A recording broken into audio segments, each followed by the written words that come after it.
Hello, vous qui me regardez en ce moment, dans les quatre coins du monde où vous vous trouvez, je vous transmets le bonjour, dans la paix de notre Seigneur Jésus-Christ, dans la joie et dans tout ce qui est positif et dans tout ce qui est lumineux. Qu'est-ce que je vais vous dire aujourd'hui? Un sujet qui me tient à cœur. Et quand j'en parle même, j'ai une boule au ventre parce que ça témoigne un peu de mon parcours, ça témoigne un peu de mon histoire avec Dieu. Alors, excusez-moi par rapport à l'émotion, parce que ça me rappelle des souvenirs. La Bible dit, le chemin de Dieu, c'est la porte étroite. La Bible dit, il y a beaucoup d'appelés, il y a peu d'élus. Et la Bible nous dit, entre autres, efforcez-vous d'entrer par la porte étroite. Parce que c'est très, très, très difficile. Toi qui me regardes, aujourd'hui, tu te demandes, mais pourquoi toi, tu me parles de Dieu aujourd'hui? Est-ce que c'est un effet de mode? Est-ce que c'est un phénomène égoïste? Parce qu'aujourd'hui, il faut le dire, beaucoup se lèvent au nom de Dieu. Comme à l'époque d'ailleurs, les faux messies, les faux Christ se lèvent. Et chacun dit, Dieu m'a appelé, chacun parle du Seigneur. Mais ce qui me rassure, c'est que la parole de Dieu nous dit, ce n'est pas ceux qui disent Seigneur, Seigneur, que Dieu connaît, mais celui-là qui fait la volonté de Dieu. Alors, je vais essayer de focuser sur l'essentiel. Je vais essayer de vous raconter mon histoire. Pourquoi je raconte mon histoire? Parce que la parole de Dieu nous dit, dans le livre de l'Apocalypse, ils l'ont vaincu par la parole de leur témoignage et par le sang de l'agneau. Il y a tellement de religions. Il y a des bouddhistes, il y a des athées, il y a des catholiques. Et même dans le catholicisme encore, il y a des divisions. Il y a les romains, il y a les spiritains, il y a les dominicains, il y a les protestants qui continuent de protester, entre guillemets, il y a les témoins de Jéhovah qui viennent de là, il y a les pentecôtistes, il y a les mormons, il y a les adventistes, et ça continue parce que tous les jours, selon les rapports, une religion naît. Et je vous parle de ces histoires sans oublier l'islam, bien sûr, etc. Je vous parle de ça pour vous dire quel imbroglio était dans ma tête à un moment donné, parce que comme je vous disais tantôt, très tôt j'ai commencé à lire la Bible parce qu'on avait au centre de la maison, on avait une Bible illustrée. C'était un cadeau de mariage de mes parents. La Sainte Bible, 8 secondes pour ceux qui connaissent, ça a beaucoup d'images. Pour un enfant, les images parlent fort. Alors je passais le temps à lire et je voyais les images, je ne sais pas comment les peintres font, mais les images des bienheureux, tu voyais Saint Joseph, tu voyais Marie, tu voyais Jésus, tu voyais les prophètes avec de belles couleurs. Et quand je lisais, ça me parlait. Et alors, à un moment donné, je me suis demandé, vers 13, 14, 15 ans, je me suis demandé, mais Seigneur, où est-ce que tu te trouves? Très tôt, aussi banal que ça puisse être, il y a les bouddhistes, il y a toutes ces dénominations religieuses que j'ai citées. Et je lui disais, et alors je demandais à ma mère, j'avais dit, maman, pourquoi on est catholique? C'était une question que j'avais posée à ma mère, pourquoi on est catholique? Et elle de me dire, parce que mon père et ma mère étaient catholiques. Mon père ne peut pas mal me conduire, donc tu dois être catholique, c'est la voie, tu sers Dieu, parce que si tu dévis, c'est les sectes. Et je lui demandais, maman, c'est parce que tes parents t'ont transmis cette religion que tu es catholique, c'est tout? Mais elle me dit, mais c'est suffisant, avec sa voix de mère. Qu'est-ce que tu veux? Tu vas te perdre. Mes parents, c'est cette voie qu'on leur a montrée et tout. Moi, ça ne me satisfaisait pas. Je trouvais que c'était bien trop faible comme fondement de foi. Un héritage parce que mon père, parce que ma mère. Et je continuais mes recherches. J'allais voir les protestants à un moment. Pourquoi vous protestez? Ah, nous, on ne prie pas Marie. Tout ça se passait, je faisais des interrogatoires dans ma propre famille. On ne prie pas Marie. La Bible dit que c'est Jésus, le chemin, la vérité, la vie. J'allais encore chez les témoins de Jéhovah parce que dans ma famille, il y a tout ça qui me disait, ah, Marie ne doit même pas exister. Et puis déjà, Dieu, il ne s'appelle pas Dieu, il s'appelle Jéhovah. Imaginez. Et je me souviens qu'un jour, dans ma chambre, j'ai dit à Dieu, Seigneur, je veux te servir, mais je ne sais pas où tu es. Où es-tu exactement?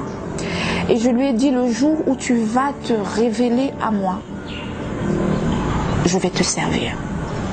Le jour où tu vas me convaincre, je vais te servir.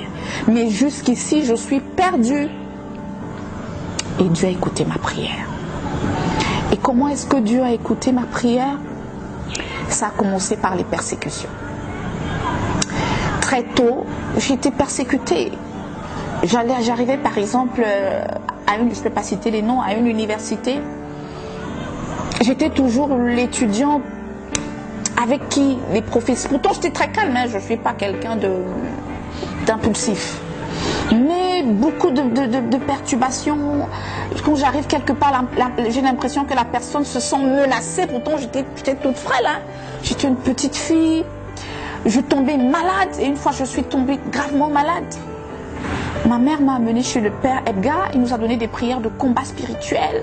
Et puis, je rêvais, c'est long. Pour faire court, j'étais persécutée. J'avais pas de paix. J'étais constamment malade. Je priais les prières qu'on m'avait données et je voyais des choses. Je voyais un peu comme des forces des ténèbres, comme des forces de lumière. Mais tout ça, je ne comprenais pas. Et qu'est-ce qui m'a donc fait servir Dieu dans toutes ces persécutions? À un moment donné, j'ai eu très peur. Parce que la dernière persécution en date, on a même failli m'irradier complètement de l'université. Pour un problème d'inscription, parce que je suis venue un peu tard et je me suis exprimée envers le censeur de l'époque. Bref, elle a tellement mal pris. J'ai voulu même aller aux toilettes parce que j'étais dans des montagnes où il fait très froid. Et en allant dans les toilettes de la dame, à un moment je veux uriner mais j'arrive pas. Pourtant j'avais vraiment envie d'uriner. Mes pieds bloquent complètement. Et puis je ressors tout dragaillardier. Elle me dit, est-ce que tu as uriné? Je dis non. Ah là là, c'était le début. Elle m'a crié dessus. On t'a envoyé me tenter. Tu ne me connais pas. J'en tremble encore. Et j'étais toute petite. Je dis non, je dis, je n'ai plus. Je ne savais pas. Je voulais lui expliquer que j'ai eu envie d'uriner, mais on m'a dit de peu uriner. C'était invraisemblable. Tu vas expliquer ça à qui va comprendre? Et je bafouillais. J'ai dit. Elle m'a dit ok. Je te donne une dernière chance. Cherche-moi demain à 7 h dans mon bureau et puis on va régler ton problème de chambre. J'ai dit d'accord. Je me suis réveillée à 6 h. Déjà à l'université, moi je n'étais pas le genre d'étudiante qui se baladait trop. Et j'ai commencé à chercher le bureau de la dame. J'ai pas envie de donner son titre. Je cherche. Je demande même à des professeurs, s'il vous plaît, où se trouve le service X de la dame. Les professeurs qui y vont tous les jours, on m'indique ailleurs. Ils m'indiquent ailleurs. Donc j'ai tourné jusqu'à 11 h. Je n'ai pas retrouvé le bureau de la dame. Bon, moi à 17 h, tout bonnement, je me dirige chez elle. Et puis elle m'attend. Elle me dit, qu'est-ce que ça veut dire? Je dis, madame, j'ai cherché, j'ai même demandé à des professeurs, où est votre bureau? Je n'ai pas trouvé. Elle me dit, mais tu te prends pour qui? Elle dit, reste là, je vais appeler tous les professeurs de l'université. Et ils vont savoir, tu me défies? Tu es ici, ça fait 2 ou 3 ans que tu es à l'université, tu ne connais pas mon bureau. J'étais une tête bêchée. Elle a appelé tous les professeurs. Je me suis retrouvée comme un point noir au milieu d'une table comme ça, entourée. Je voyais bien dans le regard des professeurs qu'ils avaient pitié de moi, mais ils étaient comme, je ne sais pas comment je peux dire, comme inquiétés, comme apeurés. Ils ne pouvaient pas parler. Et elle m'a dit, en tout cas, non, ma décision est prise, tu seras radiée de l'université. Tant pis si tu as donné l'argent avant, tu seras radiée de l'université. On n'a pas besoin des étudiantes comme toi ici. Je l'ai regardée, j'ai dit ok. Je me souviens que ce jour, je suis rentrée, j'ai appelé ma mère en pleurant. Je lui ai dit, maman, je suis fatiguée. On m'a radiée de l'université, je n'ai rien fait. Ma mère me dit, pourquoi tu es souvent fort, tu pleures, pourquoi? Je dis, si tu ne viens pas, viens vite là. Elle me dit, ok, je vais prendre le car là dans la nuit et je viens te trouver. Et ma mère est venue, 6 h, elle était déjà là. Elle me dit, mais qu'est-ce qu'il y a? Je dis, maman, je suis fatiguée. Peut-être j'ai un problème, je suis insolent, maman, j'ai quoi en moi? Parce que je lui ai dit, qu'est-ce que j'ai? Elle me dit, non, pourquoi tu dramatises? Je dis, mais parce que tu ne maîtrises pas, tu n'as pas conscience de là où je me trouvais. Alors on est allé voir, elle m'a dit, ok, tu connais qui ici, qui est comme un parent pour toi, à qui je peux raconter ton histoire? Et on est arrivé dans le bureau de ce monsieur qui est aujourd'hui un grand ami. J'étais tout apeurée, ma mère est venue parce que le monsieur est de ma tribu, de mon dialecte. Et puis elle a parlé, elle dit, voilà, l'enfant m'appelle le matin, il y a quoi? Parce que j'ai une grande soeur qui est plus impulsive. Elle dit, si c'était l'autre est, celle-ci, j'ai pas compris. Et puis il a fermé la porte de son bureau. Il a fait asseoir ma mère et puis il a dit à ma mère, cet enfant a quelque chose qu'elle-même ne maîtrise pas. Ma mère dit, elle a quelque chose qu'elle ne maîtrise pas. Comment? Il dit, comment Dieu a concentré dans un petit corps comme ça autant d'énergie. Et il le disait en riant, ma mère, moi, ne comprenait pas. Elle lui dit, qu'est-ce que tu veux dire? Il dit, elle a menacé, on lui a raconté, elle allait, j'essaie de lui raconter, il dit, non, ton esprit a dérangé où tu étais. Et tout ce que je peux te dire, ce n'est pas peur. Mais tu es où? On t'avait fait ça quand tu étais petite. Est-ce que tu as eu une initiation? Je dis non. Ma mère dit non, on ne connaît pas ça. On n'a jamais eu d'initiation et tout. Et tout ce qu'il a trouvé, il m'a dit, je te demande une chose. Il faut être quelque part. Il me dit, tu pries? Je dis oui, je prie. Il dit, ça ne suffit pas. Tu ne peux pas t'arrêter au niveau de prière où tu es. Si tu dis que tu es catholique, je te propose, va voir un prêtre, il va te dire ce qu'il y a à faire. Mais quitter l'université malgré le fait que c'est une injustice, c'est mieux pour être à l'abri de certains combats, de quitter l'université. C'est comme ça que j'ai quitté l'université. On a pu me trouver une chambre hors du campus. Et ma mère m'a rassurée. Elle m'a dit, mais cherche à voir un prêtre, moi j'ai pas le temps. 2 ou 3 jours après, je suis allée voir ce prêtre-là. Et quand il m'a vu, il m'a dit, on peut rien te faire. Ce qui m'étonnait, en fait, tout le monde, il banalisait, on peut rien te faire si tu es avec Dieu. Tout ce que je te demande, c'est de te mettre sincèrement avec Dieu et puis on va rien te faire. Et il m'a dit, je constate que tu as très peur. Et sache que ta peur, c'est un appel de Dieu. Si hier tu jouais avec Dieu, mets-toi avec Dieu. Avant, je buvais beaucoup moins. Et quand je buvais, j'avais l'habitude, je pouvais boire 3, 4, 5, 8, 10 bières. Hein. Et quand je buvais ces bières, je commandais à mon mental, je disais à mon mental, tu ne saoules pas. 10 bières, c'est rien. Et je racontais ça en anecdote au prêtre. Et puis j'ai envie d'arrêter. Il dit, regarde ta force mentale. 10 bières avec ton petit corps là, tu saoules. Comment avec 10 bières, tu ne saoules pas? Et tu commandes à ton mental, ça agit. Tu as quelque chose, va chercher Dieu. Et c'était le début de ma conversion. Je vais m'arrêter là parce que c'est long. Et pourquoi ce témoignage en fait? Parce que je suis venue te dire que Dieu parle encore. Il y a des gens qui pensent que non, Dieu a parlé à Abraham, Dieu a parlé à Moïse. Maintenant, non, Dieu ne parle plus de manière audible comme ça. Dieu maintenant, il passe par des canaux. Non, Dieu parle. Et c'est comme ça que petitement, je me suis mise dans la prière. J'ai commencé à entendre audiblement la voix de Dieu qui me rappelait mes prières. Je me rappelle toujours de cette scène qu'un ange m'a montré. Il m'a dit, je vais te donner une preuve que Dieu te connaît depuis. Ma mère avait l'habitude de nous raconter, parce que j'habitais dans une maison à étage, j'avais 10 mois. Et il y avait des garde-fous. Et au niveau de ces garde-fous, j'avais l'habitude d'y jouer. Et un beau jour, en étant enfant, j'ai outrepassé le garde-fou. Donc je me suis retrouvée hors de... Vous êtes au premier étage là. Je me suis retrouvée en train de marcher. Vous voyez un bébé qui est en train de marcher sur la petite partie fine là.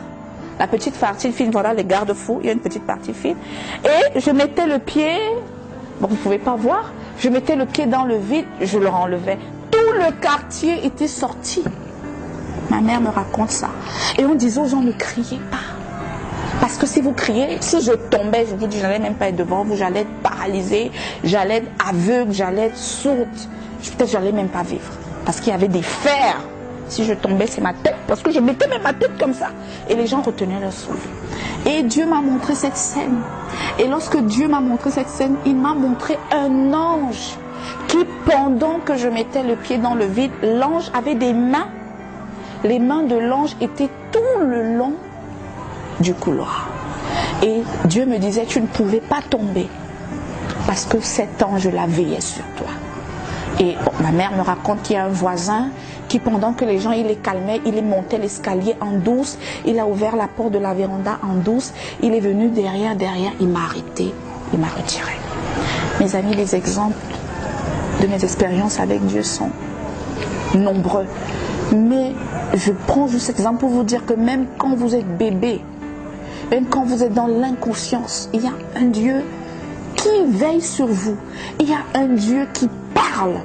J'ai dit tout à l'heure, ils l'ont vaincu par la parole de leur témoignage. La Bible, là, c'est des concepts. Quand je dis concept, ça veut dire... Quelqu'un peut vous dire que la Bible, on l'a écrite et c'est les hommes. Ça veut dire que si tu bases seulement ta foi sur la Bible, les gens sont trop savants aujourd'hui. Il y a des exégètes qui vont vous dire non, le livre de la Genèse n'existe pas. Moi, je fais théologie. Et à un moment, dans les recherches, certains le disent. Jonas n'a jamais existé. On vous décortique, on vous brise votre foi.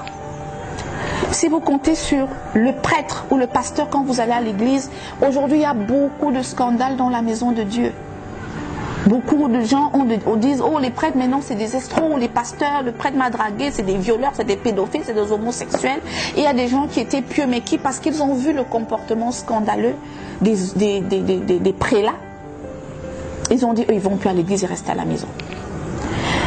Et on a également encore qui, étant perdus dans les systèmes, ils se sont dit, mais finalement Dieu est où? Un peu comme j'étais, et qui ont dit, Dieu là, la religion c'est dans le cœur.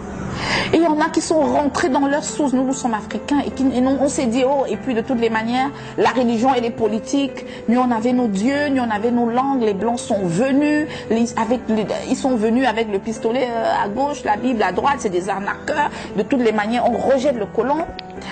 Donc, je vous assure, si vous vous basez sur des matériaux autres que votre expérience personnelle, votre foi peut s'arrêter. C'est pour ça que le livre de l'Apocalypse dit qu'ils l'ont vaincu par le sang de l'agneau et la parole de leur témoignage.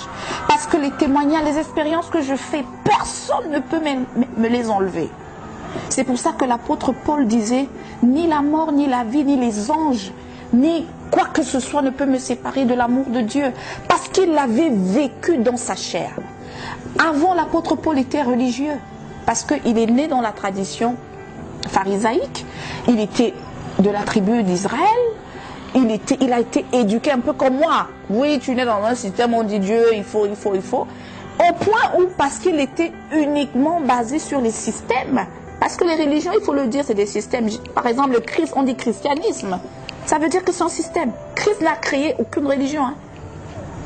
C'est toujours des hommes qui s'asseyent. C'est pour ça que je vous demande également de chercher à lire pour connaître Dieu. Parce que la religion, elle a été faite comment? C'est des hommes qui s'asseyent, des conciles. Vous allez entendre parler du concile de Nicée, des apologètes. Apologètes veut dire ceux qui, à un moment donné, ont défendu l'évangile contre la sagesse grecque. Qui ont dit, il faut qu'on s'asseye, sinon la foi va disparaître. Gardons tel dogme, gardons tel go. Et certains vont vous dire, c'est des hommes. Même comme moi, je sais qu'au fond, l'Esprit Saint les guidait. Mais là, c'est moi. Ça n'engage que moi. Donc, je suis venue te dire ce matin, crée ton histoire avec Dieu et parle-lui. Dieu écoute les prières. Il agit, il parle, il veille sur nous. Dieu, ce n'est pas un leurre. Mais est-ce que tu veux vivre avec lui? Est-ce que tu veux l'expérimenter? Et si tu expérimentes le Seigneur, je reviens à l'apôtre Paul, qui était religieux, et à un moment, parce qu'il était religieux, il n'a même pas pu reconnaître Christ. Parce que dans la religion, Christ n'était pas dépeint comme ça. Il a fallu quoi? Il a fallu qu'il rencontre Jésus sur le chemin de Damas, de manière personnelle. Et lorsqu'il a rencontré le Christ sur le chemin de Damas, alors qu'il allait combattre l'église du Christ sans le savoir, Jésus lui a dit, Paul, que me veux-tu? Et il était étonné. Il a dit, Seigneur, qui es-tu? Et il lui a dit, je suis Dieu, que tu persécutes. Tellement la lumière l'a foudroyé. Et il a demandé à Dieu, que veux-tu que je fasse? Vous savez pourquoi il demande maintenant à Dieu, que veux-tu que je fasse? La Bible n'a pas tout écrit, il a ressenti l'amour. Il a ressenti la vérité, il a ressenti les ondes de la justice, les ondes de l'absolu. Paul demande, que veux-tu que je fasse? Pour la première fois qu'il fait la rencontre de Jésus à Damas. Et ce jour, Jésus lui a dit, va chez un certain Ananias, il va t'enseigner dans toute ma voie. Et c'était le début de l'église. Paul ne parlait plus de ce qu'il avait appris chez les rabbins. Paul ne parlait plus de ce qu'il avait fait avec sa chair, la circoncision. Parce qu'il faut le dire, le baptême, la communion, le mariage, aujourd'hui la religion est devenue esthétique. Ça veut dire tout est externe. Il était comme ça, mais il lui manquait la vie. J'aime bien l'exemple de quelqu'un que je viens de rencontrer, qui me disait que lorsqu'elle allait voir un prêtre, elle avait des problèmes. Et le prêtre lui disait, mais tu es bloqué, c'est pour ça que ta vie n'avance pas. Et le prêtre a pris cet exemple. Voilà un téléphone posé sur la table, qui est éteint. Si j'essaye d'appeler au numéro de ce téléphone pendant que ce téléphone est éteint, est-ce que la personne va m'avoir au bout de la ligne? Elle a dit non. Il lui a dit, tu es comme ça. Tu n'es pas allumé, tu es déchargé. Il faut qu'on te branche. Paul était donc comme ce téléphone, sans vie, sans rencontre personnelle avec Dieu, sans témoignage personnel avec Dieu. Et lorsqu'il a tamponné le Seigneur, qu'est-ce qui s'est passé? Dieu l'a rendu aveugle. L'aveuglement, qu'est-ce que ça veut dire? Dieu vient bafouer tout le... Parce que Dieu n'est pas religieux. Hein. Dieu vient, il secoue les fondements de ce qu'on t'a appris, de ce que les hommes t'ont appris. Il secoue. Et Paul est tombé aveugle. L'aveuglement n'est pas seulement sens propre. L'aveuglement, c'est pour dire à un niveau, Paul ne savait plus où aller. Il dit, oui, je sais, j'ai rencontré Dieu. Mais maintenant, now, je fais comment? Et derrière cela, la Bible nous dit qu'il a fait, je crois, 3 ans chez Ananias. Il est allé questionner les apôtres pour leur dire comment ça s'est passé. Bon, quand Jésus faisait ses choses, moi, je n'étais pas trop là. Et lorsqu'il a été bâti, il a commencé à dire Jésus-Christ est le chemin, la vérité et la vie. Et qu'est-ce que je veux dire? Mon témoignage a beaucoup de volets. Quelqu'un qui m'écoute là maintenant, il est musulman. Peut-être il était même dans le christianisme, mais il a eu une révélation où Dieu lui a dit quitte le christianisme et va dans l'islam. D'autres personnes étaient dans l'islam. Lorsque le Seigneur les rencontre, le Seigneur leur dit quitte l'islam, va dans le christianisme, etc. Un peu comme Paul qui était dans le judaïsme. Lorsque Dieu le rencontre, Dieu lui dit quitte le judaïsme, va maintenant dans le christianisme. La question c'est quoi? Est-ce que parce que Dieu te demande de laisser un système de religion pour un autre, le système précédent où tu étais est faux? Ah mais non. Ah non. Je parlais tantôt, pour ceux qui ont vu mes vidéos, du principe du conditionnement, du principe de l'appel. Nous avons plusieurs talents, nous avons plusieurs dons. Nous ne sommes pas appelés au même endroit. Ce n'est pas parce que Dieu t'a dit quitte l'islam, je veux que tu sois utile au christianisme, que tu vas dire ah Mahomet, c'est l'hérésie, Dieu lui-même est venu me voir, il m'a dit attention mes amis, nous faisons souvent le combat de l'ennemi. Dans le livre des Actes, il est dit en toute nation, celui qui pratique la justice est agréable au Seigneur. Nation, si on souligne nation, qu'est-ce que ça veut dire? La nation, c'est une religion. La nation, c'est même une langue. La nation, c'est même une race. Pourquoi Dieu m'a créé camerounaise? Il sait pourquoi. Mais je ne perds en rien de mon humanité, même si les hommes disent autre chose. Je suis homme, avec grand H, et fier de l'être. Pourquoi Dieu a voulu que je sois camerounaise? Parce qu'il sait que c'est au Cameroun que j'allais mieux le servir, que je pouvais mieux porter son drapeau. Pourquoi il m'a mis dans telle tribu? Pourquoi je suis de sexe féminin? Parce qu'il sait que tu peux être utile pour moi dans ce vase-là. Tu es dans quel vase? C'est pas parce que tu es conditionné dans un vase en bois que tu vas dire que le vase en pierre n'a pas sa raison d'être. C'est pas parce que tu es conditionné dans un vase en pierre que tu vas dire que le vase en bois, oh là là, ils doivent même pas exister. Et ce n'est même pas parce que tu n'as pas de vase que tu n'existes pas. Parce que Dieu est tellement pluriel. Dieu, c'est celui qui a la forme et qui informe. Lorsque vous pensez en Dieu, pensez toujours au principe de la dualité, du manichéisme. Dieu, lumière, ténèbres, plus, moins. Et même dans nos coups, quand on fait physique là, quand tu regardes une pile, il y a plus, moins. God is like that. Donc si nous nous arrêtions un peu et que nous nous basons sur la loi universelle, j'aime tout le temps le dire, qui est basée dans les cœurs, parce que le bien est universel. Personne ne peut tuer là et puis on dit c'est bien. Même quand Dieu a dit à Abraham d'aller tuer Isaac, Abraham n'a pas pu le partager parce qu'il savait que c'est mal. Il a caché, il dit, je vais peut-être obéir à Dieu, mais c'est mal. Il le savait pertinemment. Mais il disait, j'obéis au Seigneur.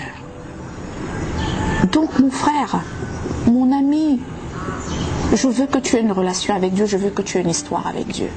Et lorsque vous avez une histoire avec Dieu, personne ne peut vous l'arracher, même pas Satan, même pas Dieu. Parce que Paul le dit, même les anges. Si un ange descend du ciel maintenant et me dit, Paul, lorsque tu étais à Damas, Dieu se moquait de toi. Dieu, c'était une farce. Il va dire, mais Michel ou Gabriel, tu rigoles. Je n'ai même pas besoin que toi, ange, tu valides ce que j'ai traversé. Et c'est ça qui donne la confiance. Et c'est ça qu'on dit, ils l'ont vaincu. Et c'est ça qui vous donne la victoire face à l'ennemi. Et c'est ça qui vous donne la victoire face à toute forme de croyance. Vous saurez, la Bible dit tout est permis, mais tout n'est même pas utile. Ça veut dire que lorsque vous êtes déjà bâti avec une relation avec Dieu, les gens vont venir avec des théories, les gens vont vouloir vous bousculer, vous serez comme le roc. Vous serez semblable à quelqu'un qui a bâti sa maison sur le roc. Les vents ont soufflé, la rafale, il y a eu du tonnerre, il y a eu... On dit que cette maison est demeurée ferme. Mais si vous bâtissez avec du sable, avec des matériaux de première nécessité, à la moindre occasion, votre foi est renversée. Et votre Dieu ne sera pas glorifié dans cela. Donc, mon ami, Dieu n'est pas loin de toi. Tu as ton histoire. Et Dieu veut écrire le reste des pages avec toi. Je te propose de le choisir. Josué dit, voici la vie que je mets devant toi et voici la mort. Mais parce que Dieu est tellement bon, il dit, je te conseille de choisir le bien. Et il cite dans ce livre les bénédictions et les malédictions. Il dit que ce livre de la loi ne s'éloigne pas de toi. Médite-le jour et nuit, ça veut dire quoi? Le livre de la loi, ne prenons pas souvent la Bible au mot. Le livre de la loi, c'est la nature. La nature simple. Il y a des gens qui disent par exemple, Dieu n'existe pas. J'ai envie de lui demander, mais regarde le gazon. Qui fait en sorte que le gazon soit si vert? Regarde comment un enfant grandit dans le ventre de sa mère. Même les médecins n'arrivent pas. Quelqu'un m'avait dit, dans chaque métier, il y a là où il y a le doigt de Dieu. Il y a là où tout métier, tout art, il y a un vide. Où on dit là, c'est la place de Dieu. Même le diable n'a pas dit que Dieu n'existe pas. Donc si toi, tu es athée, et que tu dis que le diable n'existe pas, c'est très grave pour toi. Je te conseille encore d'être froid ou chaud, parce que Dieu vomit les tièdes. Satan n'a jamais dit que Dieu n'existe pas.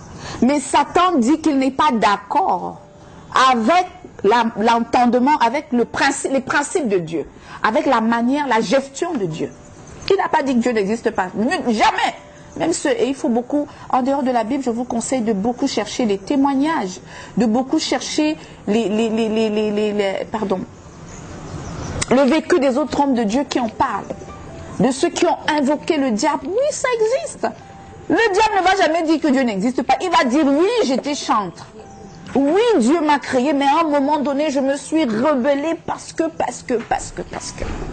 Donc, il n'est pas question de dire que tu n'as pas de foi. Parce que sans la foi, il est impossible de plaire à Dieu. Sans la foi, il est impossible de plaire à Dieu. La foi est partout. Dans le chant d'un oiseau, dans toi-même. Dans la parole, dans le message que je te donne, ce n'est pas mes œuvres, je ne suis pas forte. Sans la foi, je n'allais pas te dire ce que je te dis. Parce que le message qui sort de ma bouche ne vient pas de moi ni de mon entendement. Parce que si je voulais raisonner, je n'allais pas faire ce témoignage aujourd'hui. J'allais imiter les autres. Et dire, généralement, on fait un témoignage avec le temps. Mais Dieu est celui qui brise les codes. Donc, Dieu existe. Dieu est vivant. Il est là. Il n'a pas changé. Il y a des gens ici, Dieu leur parle toujours, mais ils ont honte.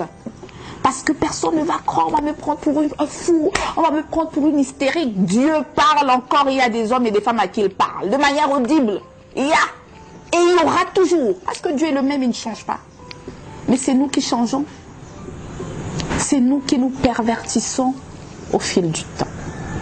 Je vais m'arrêter là aujourd'hui. Et je me résume. Sans la foi, il est impossible de plaire à Dieu. Ils l'ont vaincu par la parole de leur témoignage et le sang de l'agneau. Quelle est la parole de ton témoignage? Parce que ce que je dis, je parle. Vous n'étiez pas là quand j'ai vécu tout ça, vous n'êtes pas là quand je vis beaucoup de choses. Mais c'est cette parole de mon vécu qui libère. Parce qu'elle porte en elle la semence du Christ. Pas Parce que face à ce témoignage-là, l'ennemi ne résiste pas. Donc il est temps que Dieu lève son armée de jeunes hommes, de jeunes femmes. Et ceux dans ta famille, dans ton bureau, il est temps de prendre position pour le Seigneur. Il est temps au moins de témoigner ce qu'on a vécu.